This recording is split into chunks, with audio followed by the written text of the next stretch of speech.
Muy bien, Salmo 22. ¿Por qué me has desamparado? Este salmo pertenece a una trilogía. Ustedes han visto esa serie de película de acción. Esta es una trilogía, ¿no? Y el que está en acción acá es el rey David, ¿ok? Y es una trilogía junto con otros dos salmos. Es el Salmo 22, el Salmo 23 y el Salmo 24. Así que los vamos a leer como una trilogía. Vamos a entrar la trilogía de los salmos. ¿De acuerdo? Y un un comentarista bíblico llamado Morgan, les ha titulado a los tres salmos, del 22 al 24, El Salvador, El Pastor y El Soberano. Vamos a ver por qué, porque el 22 nos va a hablar acerca de Jesucristo como el Salvador. El Salmo 23 es Jehová es mi. Todo el mundo conoce ese salmo, si no lo ha escuchado alguna vez, Salmo 23. Y el Salmo 24 nos va a hablar del Soberano. Otro predicador lo identifica más como unos símbolos más cristianos y le ha llamado al Salmo 22 la cruz, porque habla proféticamente de un evento en la cruz.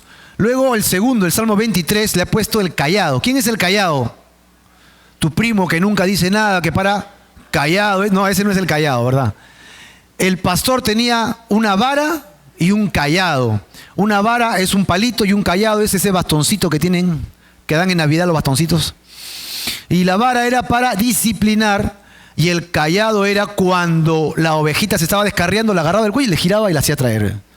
Así que el cayado no tenía la intención de disciplinar, sino de redirigir, de traer de nuevo al redil. Así que por eso es que él le ha puesto la cruz, el 22, el 23, como es de un pastor amoroso, el cayado, y finalmente el 24, la corona. ¿Ok? En este Salmo 22, David va a usar numerosas expresiones poéticas para describir un sufrimiento que aparentemente él está pasando. ¿Ok? Sin embargo, no se encuentra una coincidencia entre este sufrimiento específico y algún episodio en la vida del rey David. Tal vez David estaba haciendo una hipérbole, una exageración tremenda de un dolor y una angustia en medio de una acechanza de enemigos que ya lo estaban a punto de destrozar. Él sentía que ya estaba destrozado. Sin embargo, sabemos que David es rey escogido por Dios, ¿de acuerdo? Y Dios le dijo a David que de su descendencia vendría aquel que gobernaría las naciones, el Mesías. Y él dijo, wow, Dios me ha revelado mi futuro, que de mi descendencia reinará uno en mi trono. Así que de alguna manera David también es profeta. Y todo lo que David sentía de alguna manera se podría aplicar al Mesías príncipe venidero, Jesucristo. Así que por eso encontramos que lo que David hacía en este salmo era de alguna manera interesante traslucir en el futuro, ¿ok?, la ejecución de Jesucristo. Pero los detalles son increíbles. Los detalles son increíbles. Jesús en la cruz dijo, Elí, Elí, lama sabactani. ¿Y alguien ha escuchado esa frase? No, y la gente decía, ¿de qué está hablando el tipo? ¿No? Y la gente que estaba escuchando allí decía, yo he escuchado esa frase, me parece que es un salmo, ¿no? Y es el Salmo 22. Dios mío, ¿por qué me has desamparado? Jesús lo cita. Los evangelios también citan los versículos 8, 16, 18, con que Cristo sufrió en la cruz. El libro de Hebreos, capítulo 2, verso 12, también cita el versículo 22. Por tanto, la iglesia reconoce que el Salmo 22 hablaba de Jesús. Si tú encuentras un libro que te dice, la última novedad, sabemos que hace 2000 años un hombre murió en una cruz, hicieron un hueco en sus manos, murió de manera espantosa, ¿no? Y esto fue hecho por los romanos. ¿Tú qué dirías? Esa historia es bien antigua, ¿no? Esa historia ya la conozco. Esa historia sé de quién es. ¿No me estás hablando de Jesús? Pero claro, cualquier persona que lea los evangelios, que lea el libro de Hebreos y vea esta cita bíblica, dice, pero obvio, es Jesús. Lo curioso es que están citando a un salmo que fue escrito 1000 años antes de que Jesús fuera ejecutado. Así que lo curioso es los detalles increíbles que este salmo arroja para describir algo que todavía ni siquiera existía, como la cruz. ¿Entienden el punto? Es como, ¿quién sabe quién vivía aquí hace 1000 años? En Perú. 1000 años. Antes de los incas. Había una cultura, la cultura Wari, ¿no? En 1000 antes de Cristo, hace 1000 años, ¿no? La cultura 1000 años antes de Cristo, hace 1000 años, perdón. La cultura Wari, y los incas estaban por entrar con el Inca Cusi Yupanqui, ¿estoy bien? ¿No? Y van a hacer una guerra y vemos que Cusi Yupanqui gana a los chancas y él toma pues posesión de autoridad y el imperio inca comienza a crecer. Entre 1000 y 1400, mientras que el imperio chanca desaparece. Ok, y tenemos que el imperio inca comienza a ejercer. Imagínate que Cusi Yupanqui se va al templo del sol y agarra una piedra y comienza a escribir.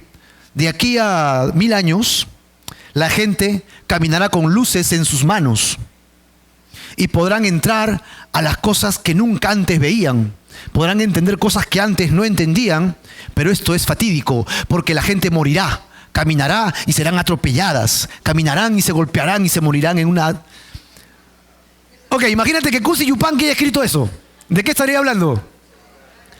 Tú dices, del celular. La pregunta es cómo Cusi Yupanqui sabría algo así si ni siquiera había tecnología. Ni siquiera llegaban los españoles. Con piedra escribían. ¿Me dejo entender la idea? Cuando David escribe esto, ni siquiera los griegos habían hecho la cruz como el sacrificio. Ok, los griegos conquistan con Carlomagno parte del mundo, helenizan el mundo y ponen un castigo público para que la gente no se rebele.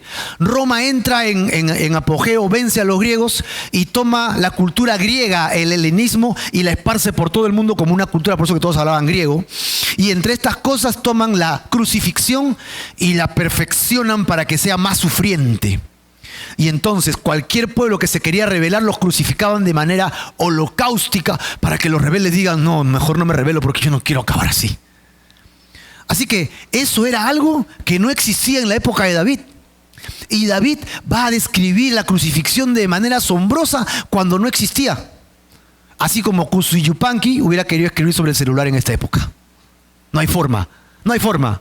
Este libro es un libro profético en todo el sentido de la palabra y es un libro que se ha cumplido palabra por palabra de manera increíble, de manera inconfundible. No se puede contradecir el asunto.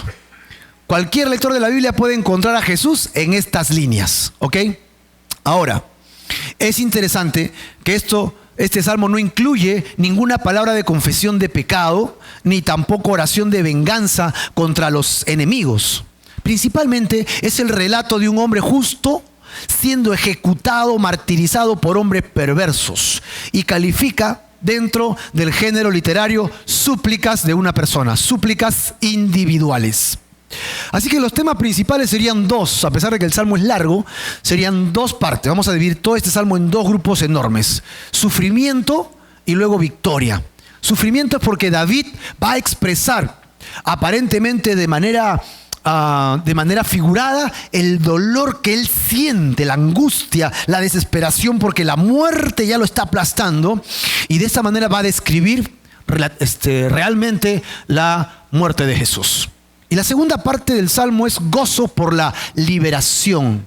Primero sufrimiento y luego gozo por la liberación. El salmista encuentra que Dios interviene y lo libera, y él da gozo y alabanza a Dios. Él confía y Dios lo libera, y él hace un cántico de alabanza a Dios por eso.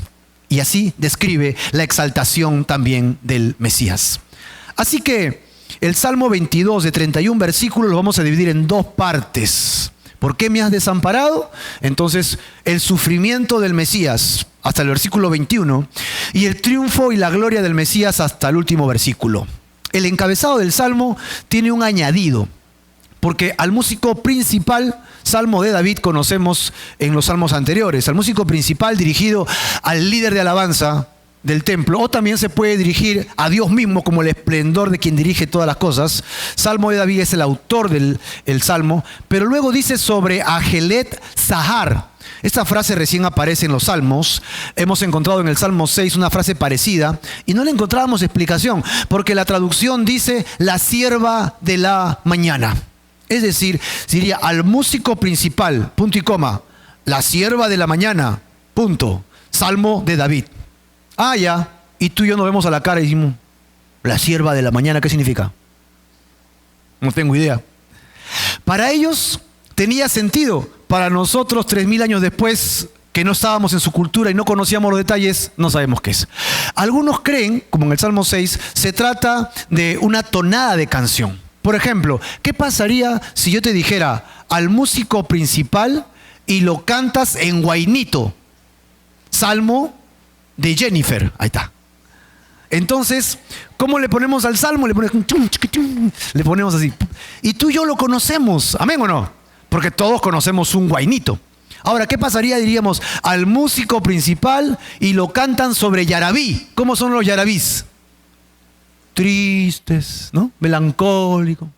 Entonces, lo que conocen los yarabí dicen, ah, ya, pero de aquí a 1000 años los yarabí desaparecen y nadie sabe qué es yarabí.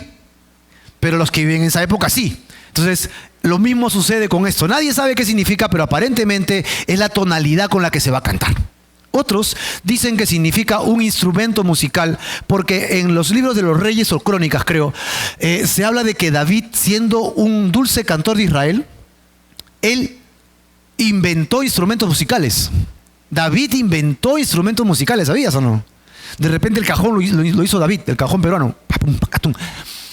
Y él inventó uno que se llamaba la sierva de la mañana.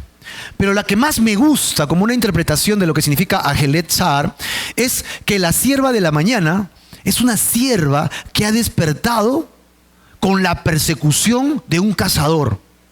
Y la sierva está corriendo a toda velocidad, su corazón está latiendo y siente que las flechas pasan por su costado y está latiendo su corazón de susto, sus piernas están temblando, siente que va a desfallecer y siente que ya la van a cazar y que va a morir y no quiere morir y la angustia la está matando. Es la idea de sierva de la mañana bajo la angustia de un perseguidor. A mí me gusta más la tercera, pero toma la que quieras, porque no hay una definición exacta de lo que es Ajelat Zahar. Pero aquí tenemos, esto sería el encabezado del Salmo, así empieza el Salmo, y en este contexto el versículo clave, yo he tomado de la primera parte el versículo 1 y de la segunda parte el versículo 24. Dios mío, ¿por qué me has desamparado? ¿Quién ha escuchado esta frase alguna vez? ¿En Jesús? En el versículo 24 dice, no menospreció ni abominó la aflicción del afligido, ni de él escondió su rostro, sino que cuando clamó a él, ¿qué pasó? Le oyó. Así que, Dios mío, ¿por qué me has desamparado? Pero luego él dice, él me oyó. No me dejó. Sentí que me abandonó, sentí que me dejó, pero no me abandonó. Y esto se aplica a la vida de David literalmente. Esto se aplica 1000 años después en la vida de Jesucristo en la cruz. Amén. Porque él clamó a Dios, Dios mío, ¿por qué me ha desamparado? Pero él tuvo victoria. ¿Sabes cuál fue su victoria? No se libró de la cruz, pero ¿qué pasó? Resucitó entre los muertos. Así que Dios sí le oyó. Y también se aplica a todo creyente que puede estar pasando por desesperación, por aflicción, por soledad, por angustia, por penas. Señor, parece que me siento solo. Parece que tú no estás, me siento vacío. ¿Dónde estás, Señor? ¿Y sabes qué? Dios te va a oír. Dios te escucha. Está escuchando cada una de tus palabras, cada uno de tus ruegos. Vamos a la primera parte del Salmo, ¿no? El sufrimiento del Mesías. David expresa su sufrimiento, que a la vez describe el sufrimiento del Mesías. ¿Cuántos años antes de la crucifixión? 1000 años antes. Así que recuerden que estamos hablando de David. Ok, David está hablando de su experiencia y vamos a hacer saltos 1000 años después en el tiempo para hablar de Jesús y regresamos a David. Saltamos otra vez 1000 años después. Para nosotros todo eso es pasado, ¿no? Pero cuando David lo escribía todavía no sucedía. Así que tenemos que ir alternando. Y este libro del Salmo 22 va a calzar perfectamente con las profecías de un profeta mayor en el Antiguo Testamento que se llama Isaías. ¿Han escuchado Isaías? Isaías también va a hablar del sufrimiento del Mesías. Y vamos a tener que comparar algunos textos, así que vamos a ir rápido, ¿de acuerdo? Estén atentos, ¿sabes? Porque el bus bíblico, estamos como a 100 ya. El sufrimiento del Mesías. Vamos a ver una oración ferviente del Mesías, versículo del 1 al 11. Acompáñame con tu bosquejo. Y en esta oración ferviente del 1 al 11, lo primero que encontramos es un clamor. Dios mío, ¿por qué me has desamparado? ¿Por qué estás tan lejos de mi salvación y de las palabras de mi clamor? Verso 2. Dios mío, clamo de día y no respondes. y de noche, y no hay para mí reposo. ¡Wow! ¡Qué tal clamor de David! Ahora, cuando dice, Dios mío, ¿por qué me has desamparado?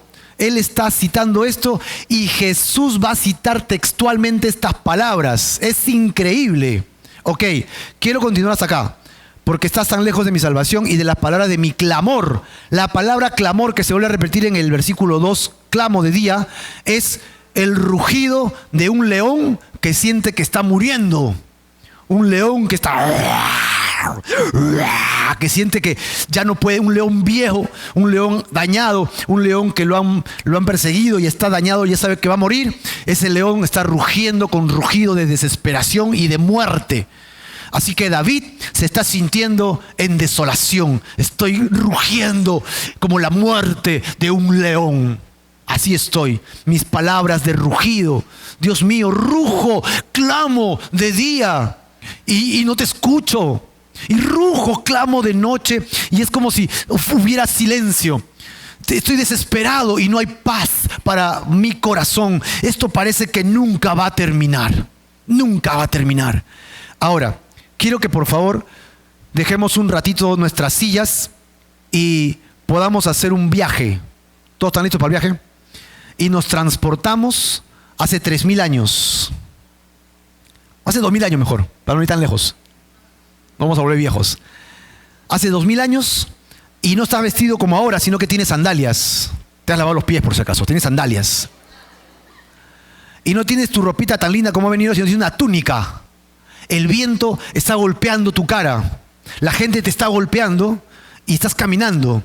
La tierra se levanta, la gente está gritando, una mujer está llorando. Se escuchan los cascos de los caballos que caminan y gritan, ¡avancen, avancen! Y tú estás caminando y estás sorprendido conmigo. ¿Estás conmigo o no? ¿Sí? ¿Sí? Y de repente escuchas una madera que está rasgando el piso. Y ves de un costadito y ves una persona que está cargando esa madera y está yendo hacia un lugar llamado el Gólgota. ¿Estás conmigo? Y estando allí, lo crucifican y tú te espantas con cada golpe en sus manos, en sus brazos y ¡plá! Y él ¡ah! Y está doliéndole y luego lo levantan y lo ponen en un hueco y queda colgado junto a otras dos personas y tú estás sorprendido. Ves a su madre, a un amigo suyo llamado Juan que está a su costado, la está consolando y María se está desvaneciendo como si una espada atravesara su corazón y todos están llorando, mientras que por otro lado ves a unos fariseos bien vestidos, elegantes. Tú, con ese viento en la cara todavía, todo despeinado y greñudo y con la legaña de la mañana, estás mirando todas estas cosas y dices, wow, ¿cómo puede ser posible que esté sucediendo esto? Y estos hombres están parados ahí, meneando la cabeza, hablando entre ellos, burlándose en un lado, mientras que en el otro lado hay gente que está llorando literalmente y otros están diciendo que muera, que muera, que muera, y tú estás en medio de esta circunstancia y tú que no eres de Perú, sino eres un judío que ha nacido, que ha sido criado en la sinagoga, que has ido al templo, que te han enseñado la Torá, la ley, que te han enseñado los salmos y los escritos, te han enseñado un salmo que dice: Dios mío, ¿por qué me has desamparado? ¿Por qué estás tan lejos de mi salvación y de las palabras de mi clamor? Y te lo sabes de memoria. Y estás escuchando todo lo que pasa y en eso todo el mundo hace silencio. Hasta el viento, los pajaritos se paran. Todo se queda en silencio y se escucha una voz afligida que grita: Elí, Elí, lama sabactani. Y en tu mente dices: ¿por qué estás tan lejos de mi salvación y de las palabras de mi clamor? Dios mío, clamo de día. Y en tu cabeza no puedes sacar esas frases. ¿Sabes por qué no la puedes sacar? Porque los judíos se saben los salmos con la primera frase del salmo. Así como nosotros nos sabemos las canciones casi por el coro. Te cantan un coro y tú sigues cantando toda la canción. Hasta le cambias el nombre a la canción porque le pones el nombre del coro. Así nos acordamos las canciones nosotros. ¿Te acuerdas de esta canción? Y tú sigues con el coro. Ah, sí. A ellos no. Tú le cantas la primera frase y a ellos se le viene toda la canción encima. Y es curioso que mientras Jesús estaba siendo crucificado y tú escuchabas Elí, Elí, lama sabactani, entonces te venía a tu mente y decía: horadaron sus manos, se burlaban de él, se jugaban sus vestidos. Y tú como buen judío decías: el Salmo 22 se está aplicando directamente a este hombre que está en la cruz. Y no lo puedo creer. ¿Qué estaba haciendo Jesús en sus textos, en los textos bíblicos? Cerca de la hora novena, Jesús clamó a gran voz diciendo: Elí, Elí, lama sabactani. Y esto es: Dios mío, ¿por qué me has desamparado? Lo que estaba haciendo Jesús allí, ¿sabes qué era? Citar en la cabeza de todos los judíos que estaban allí el Salmo 22. Eso es lo que estaba haciendo Jesús. Ya lo desamparó. Elí está llamando a Elías, no es Elías. Elohim, está hablando de Elohim, está hablando de Dios. Es la misma palabra, ¿ves? Eloi, Eloi, lama sabactani en Marcos 15. Se está refiriendo a Elohim, quien es el nombre de Dios. Y ellos están diciendo: este hombre que está aquí está citando el Salmo 22. Y es imposible que este hombre que esté en la cruz manipule todo para que pase el Salmo 22 desde la cruz, como algunos sugieren. Jesús manipuló las profecías para que la gente crea que Él es el Hijo de Dios. Imagínate, un día antes, soldado, les pago un buen billete y cuando esté en la cruz me crucifican y luego me hacen un hueco acá y después me revientan el corazón y se juega mi ropa ya. No, es imposible. Es imposible. Ahora, David, el versículo del 3 al 5, en su oración ferviente, va a hacer una confianza. Dice: pero tú, Señor, pero tú eres, ¿qué le dice? Santo, Kadosh, eres santo, santo, puro, libre de toda contaminación, radiante, glorioso. Es decir, está diciendo: Señor, yo estoy en esta angustia, pero tú eres santo. Él salta de su dolor, de su aflicción, salta a su confianza, en la confianza en que Dios es santo. Santo es una doctrina importantísima en las Escrituras. Dios es santo, santo, santo. Los ángeles cantan en los cielos que Él es santo, santo, santo. Él es puro. Él no tiene ninguna contaminación con el pecado. Ante Él no hay pecado que pueda llegar. Tan perfecto es Dios en su santidad que nadie puede entrar en su círculo con pecado. ¿Amén o no? Él es tan puro y tan santo que ni tú ni yo podemos entrar a su presencia así como somos, pecadores. Y solamente puedo declarar: Señor, solo tú eres limpio de todo mal. Yo no. Por eso, porque Dios es santo, Él es merecedor y digno de toda adoración. Por eso es que Él debe ser adorado, ¿sabías? ¿Por qué tenemos que adorar a Dios? Porque Él es santo. Ok, es poderoso, alábalo por su poderío, alábalo por su grandeza. Pero básicamente, alábalo porque Él merece adoración. Él es santo, Él nunca se equivoca. Él nunca no tiene ni sombra de variación de pecado. Por lo tanto, tú y yo solo nos queda inclinarnos ante Él. Señor, tú eres santo, yo no. Señor, tú eres santo y puro, yo no, Señor. Señor, tú lo eres todo, realmente eres puro, grandemente puro. Ahora imagínate, Jesucristo, el Hijo de Dios, santo, ¿amén o no? Desciende a la tierra en un cuerpo y dice que Él nunca pecó. En ese cuerpo físico nunca pecó, y estando sin pecado fue a esa cruz. ¿Y murió o no murió? Sí murió, y murió sin pecado. Así que la muerte lo agarró, lo jaló y lo llevó, lo jaló hasta abajo así. Pero la muerte tuvo un problema. La muerte solo puede retener si tienes pecado. Así que la muerte dije: tengo un problema, metí un virus.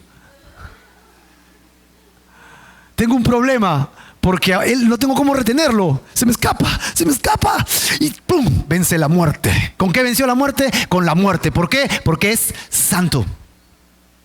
Él es santo, santo, santo. Por eso es que merece toda adoración. Tú y yo celebramos a Jesús el domingo. ¿Por qué el domingo y no el martes, el miércoles, el jueves, el viernes? ¿Por qué no somos sabatistas? ¿Por qué no hacemos el Shabbat? ¿Sabe por qué? Porque hemos descubierto que para el creyente ya no hay ni luna llena, ni día festivo. Todos los días son del Señor. ¿Amén o no? Todos los días son del Señor. Como dice Pablo. Pero si todos los días son del Señor, hay un día que Él resucitó.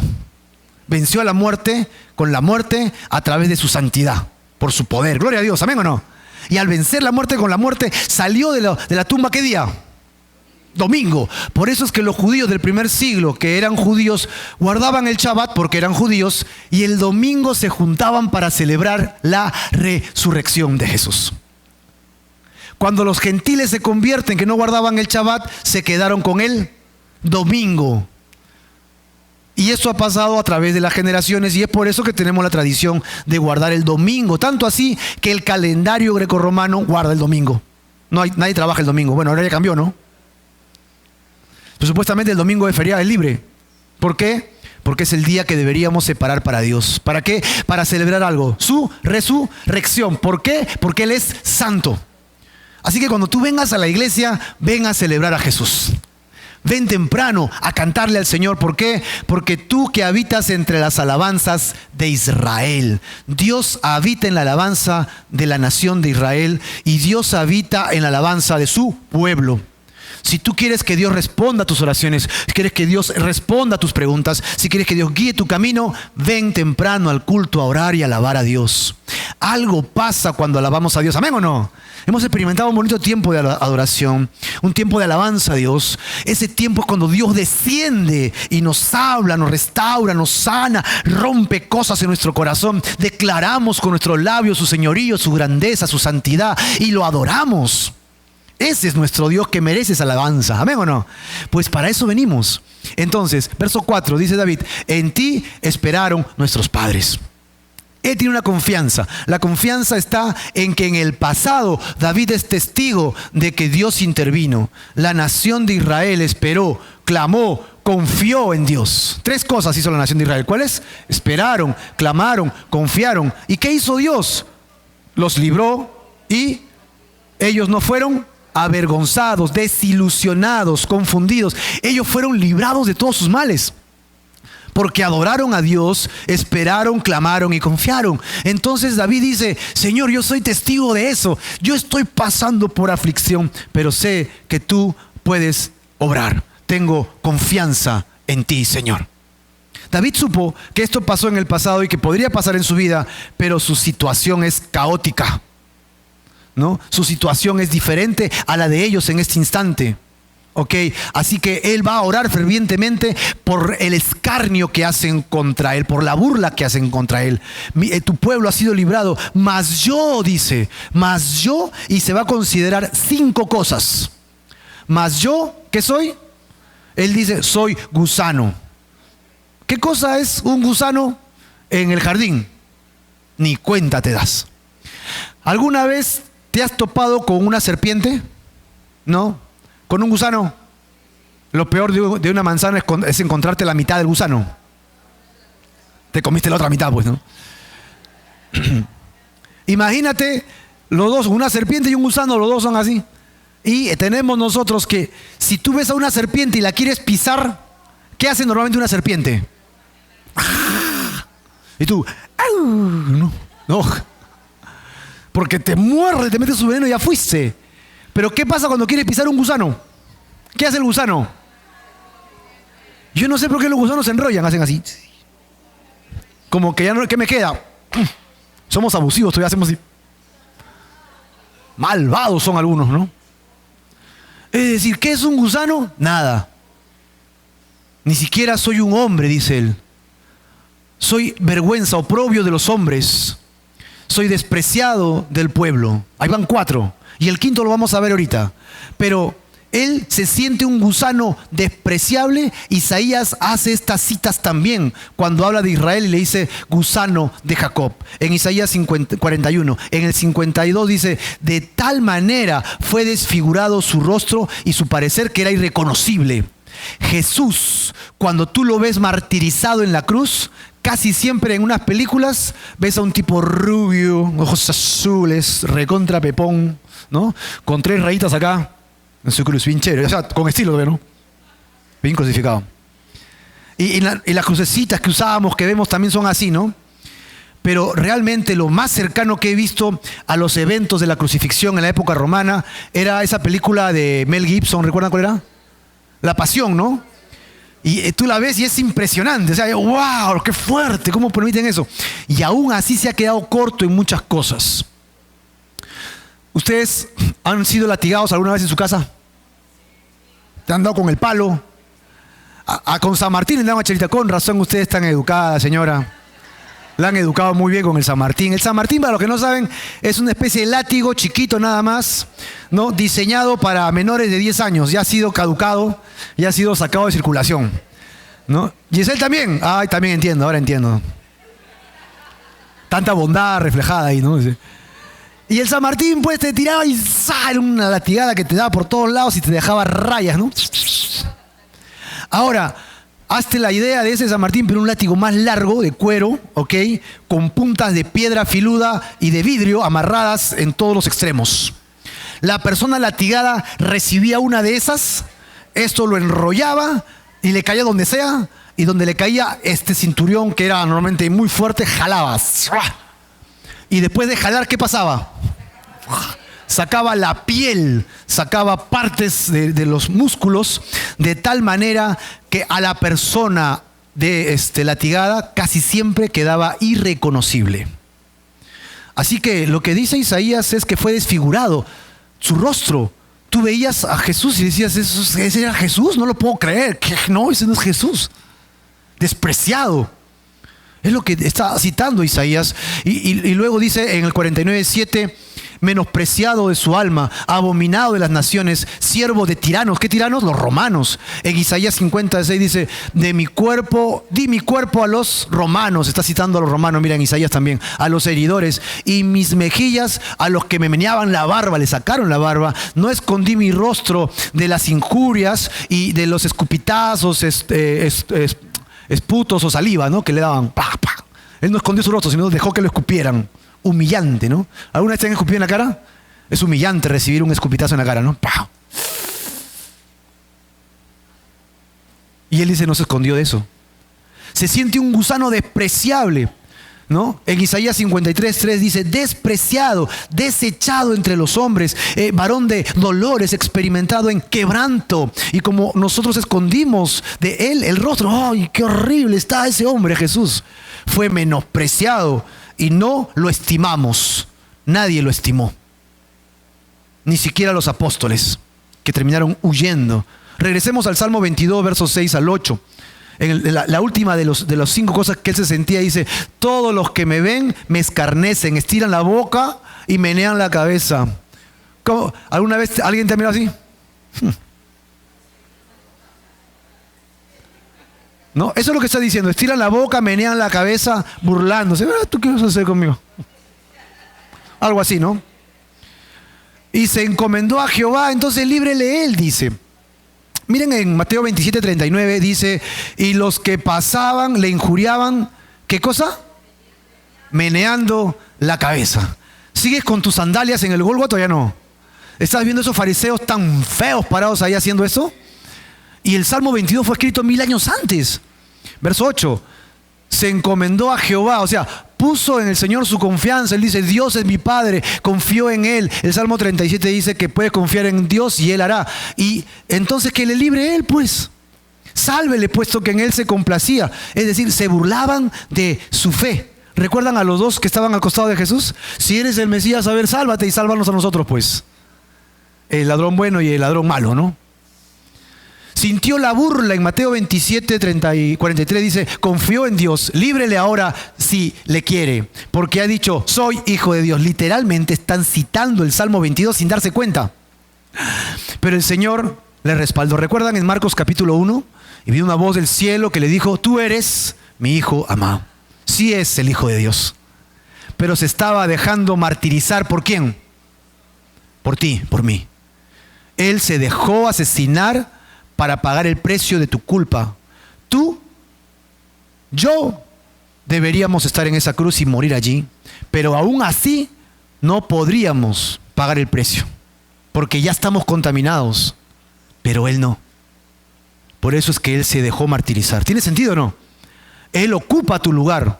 Si crees en eso, tienes vida eterna.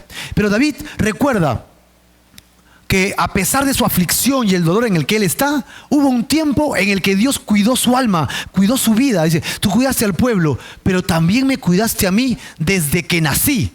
Y él se va a remontar al tiempo del vientre y va a hacer una petición de ayuda en medio de su oración ferviente. Pero tú eres el que me sacó del vientre, el que me hizo estar confiado desde que estaba a los pechos de mi madre.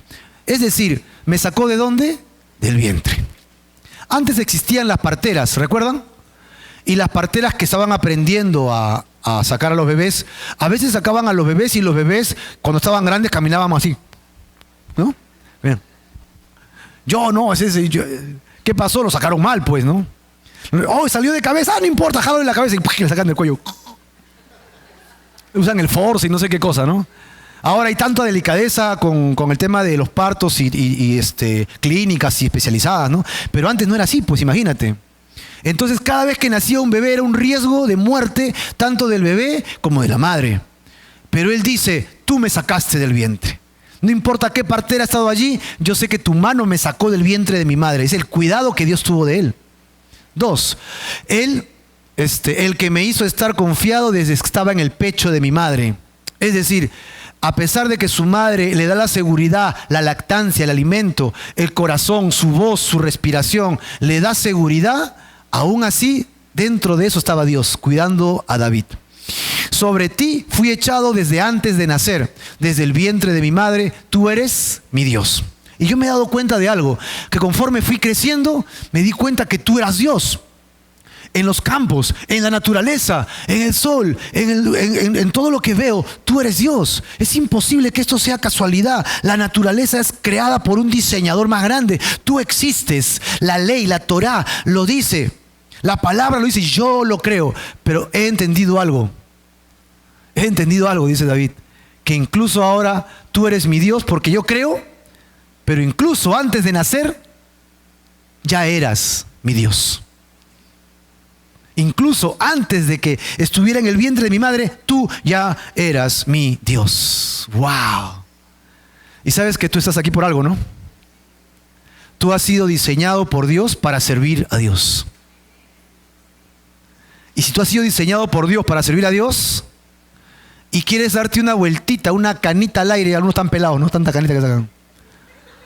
Para irte al mundo a disfrutar un poquito de la carne, si eres hijo de Dios no lo vas a disfrutar. ¿Sabes por qué? Porque no has sido diseñado para eso. Dios ya ha sido tu Dios desde antes del vientre de tu madre y te está preparando para que hagas su obra, para que le sirvas y para que hagas su voluntad y no tu voluntad. Y David decía, yo entiendo estas cosas. Sobre ti fui echado desde antes de nacer. No te alejes de mí porque la angustia está cerca, porque no hay quien me ayude. Hemos visto todo esto en varios detalles, así que me permiten hacer un esquema. La oración ferviente. En esta primera parte es, él ora fervientemente con clamor. Él ora fervientemente con confianza.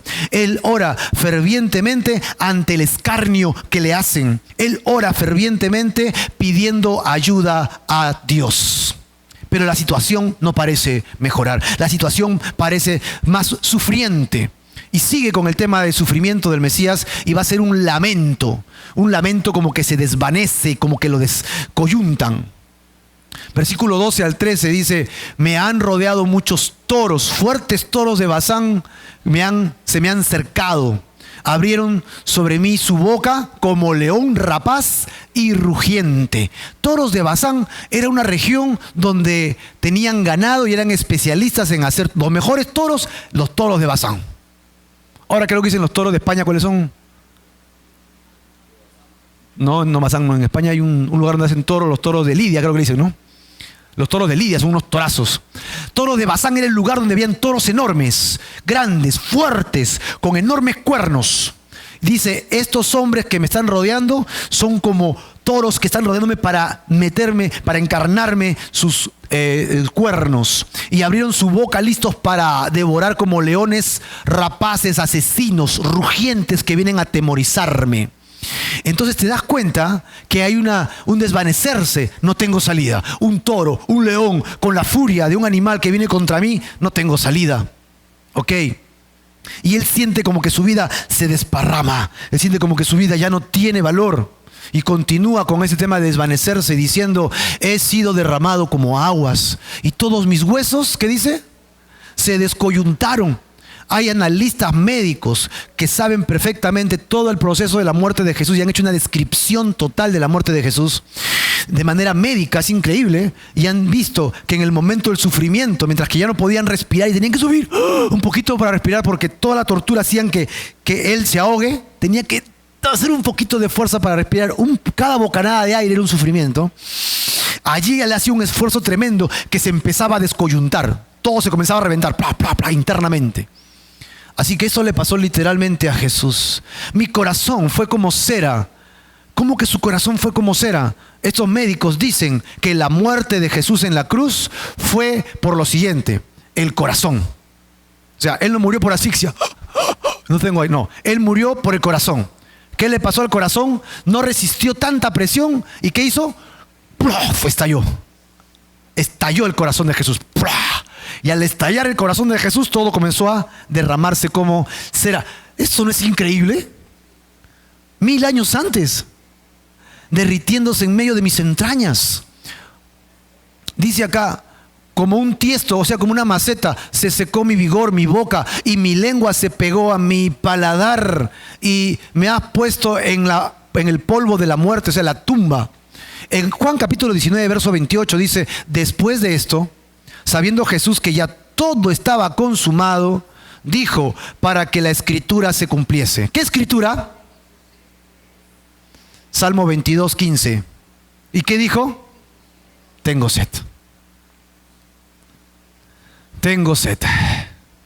Se secó su paladar. Y él siente que en este desvanecer van a despedazarlo. Versículo del 16 al 18 dice: porque perros me han rodeado, se han acercado cuadrilla de malignos, horadaron mis manos y mis pies, traspasaron mis manos, traspasaron mis pies, cuando ese tipo de sufrimiento no existía, cuando ese tipo de tortura no existía. Y David lo está escribiendo y dice: no sé por lo que lo escribo, pero así me siento. Entre tanto, ellos me miran, ¿no? Contar puedo todos mis huesos. Imagínate que ha sido desgarrado, el brillo de sus huesos se ven. Él está allí con sus tripas, sus mondongos, algunas saliéndose, con dolor en las piernas, casi con la cara destrozada, clavado, y todos los tendones viéndose, algunos rotos, sin poder respirar. Y puede contar sus huesos. Mientras que los adversarios están abajo, ¿qué hacen? Miran y observan. Están abajo. Ahí está, pues. Pasivamente, ¿no? Y repartieron entre sí mis vestidos, y sobre mi ropa echaron suertes. ¡Ey, un momentito! David está diciendo: yo siento que me muero, tengo dolor en el alma, mi cuerpo está desfalleciendo. Por si acaso me olvidé mi jean. ¿Qué tiene que ver su ropa con este sufrimiento? ¿Te das cuenta o no? O sea, en el Salmo como que no tiene sentido. Pero curiosamente, en Juan capítulo 19, 23 dice: cuando los soldados hubieron crucificado a Jesús, tomaron sus vestidos e hicieron 4 partes, una para cada soldado. Tomaron también su túnica, la cual era sin costura, de un solo tejido de arriba abajo. Y sigue el texto. ¿Y qué hicieron? Se jugaron sus vestidos, y sobre mi ropa echaron suertes. Se jugaron mis vestidos. Es pero alucinante este salmo, realmente preciso. Veamos un esquema de esto. El lamento de Jesús es porque sentía que se desvanecía y porque sentía que lo despedazaban. Ahora él va a entrar en una petición de liberación, que Dios lo intervenga y lo libere. Mas tú, Jehová, no te alejes, fortaleza mía, apresúrate a socorrerme, dice acá. Mira las palabras que él utiliza: líbrame, sálvame, líbrame. ¿De qué cosa? De la espada sobre mi alma, del poder del perro, de la boca del león, de los cuernos del búfalo. Él siente que los enemigos que vienen contra sí tienen una ferocidad increíble y lo vienen a despedazar y a destruir. Y él dice: por favor, Señor, líbrame, sálvame, mi vida, mi alma, líbrame totalmente. ¡Wow! Que esto es fuerte, ¿no? Él está clamando. Y así podemos clamar también nosotros, ¿verdad? Bueno, un esquema resumen sería el sufrimiento del Mesías, la oración ferviente. ¿Recuerdan? ¿Tienen su boletín ahí? 2, lamento. 3, petición de liberación. ¿Por qué oró fervientemente? Por confianza, clamor, ante el escarnio, ante la petición de la ayuda. ¿Por qué se lamentó? Porque se desvanecía, porque lo despreciaban. Y ahora salta rápidamente David de este sufrimiento, de esta agonía, de esta súplica a una confianza total. Y él cree que Dios sí lo va a librar. Por eso es que el siguiente punto es triunfo y gloria del Mesías, explotando en una canción en la que exalta el gozo de la liberación del Señor. Y veamos cómo le responde el Señor en esta parte, diciéndole el verso 22, anunciaré tu nombre, ¿a quiénes?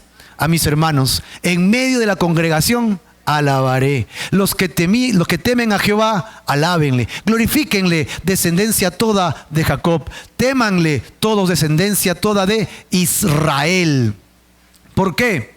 Porque no menospreció ni abominó la aflicción del afligido, ni de él escondió su rostro, sino que cuando clamó, ¿qué pasó? Le oyó. Si tú clamas, Dios escuchará. Amén. Dios escuchará. David tuvo respuesta. Clamó y Dios le oyó. Respuesta terrenal. Él dice, yo estaba en esta situación y Dios vino e intervino. Gloria a Dios. Alabemos al Señor. Pero Jesús clamó, pero murió en la cruz. ¿Dónde es que Dios lo escuchó?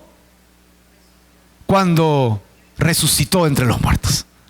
Así que David tuvo su respuesta terrenal y Jesucristo tuvo su respuesta en la resurrección. Por lo tanto, él hace una alabanza y él invoca la alabanza para Dios. De ti será mi alabanza en la gran congregación. Mis votos pagaré delante de los que le temen.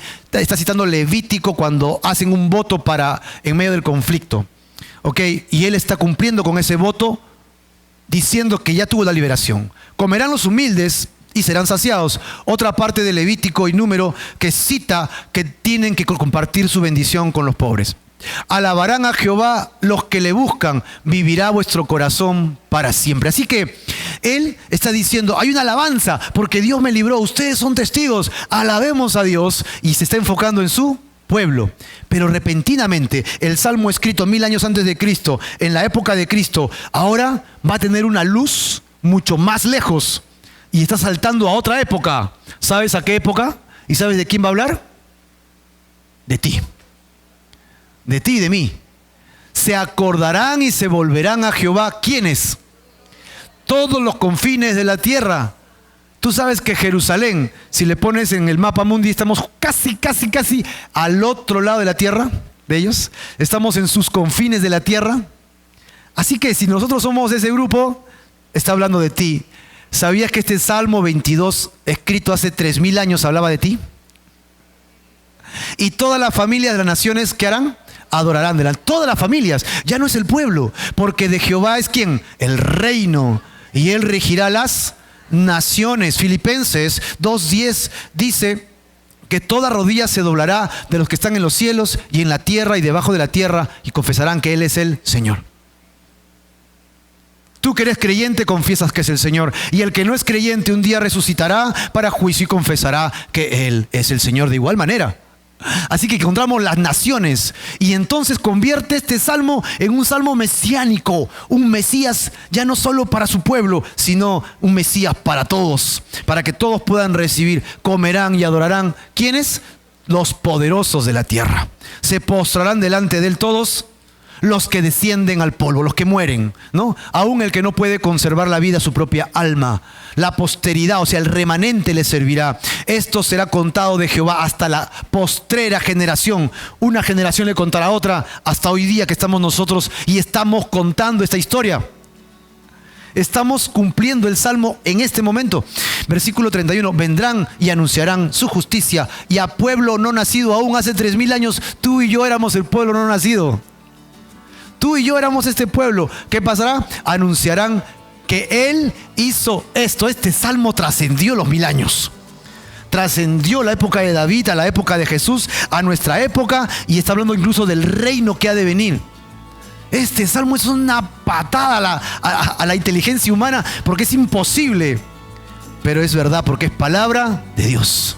La palabra poderosa. Porque este salmo empieza con una angustia, pero termina con un grito de victoria. Él lo hizo. Empieza, ¿por qué me has abandonado? Pero luego dice, Él lo hizo. Y es así como tú y yo podemos vivir, pensando en lo que Dios hace por nosotros. Vamos a orar. Señor, te damos gracias en esta mañana. queremos entregarte nuestro corazón. Reconocemos que este es un salmo poderoso. Hemos corrido un poco en este autobús de velocidad, Señor, queriendo encontrar detalles, pero sabemos que tú eres quien tiene el poder para dar vida nueva, resucitar de entre los muertos, Señor, darnos eternidad contigo. Y lo has hecho a través de Jesucristo, el Hijo de Dios, profetizado en Isaías, profetizado en los salmos que han hablado de ti, Señor. Y por tu muerte nosotros tenemos vida. Y porque tú lo diste todo en la cruz, nosotros ahora te entregamos todo lo que somos. A ti la gloria y a ti el honor y la honra por siempre, en el nombre de Jesús. Amén.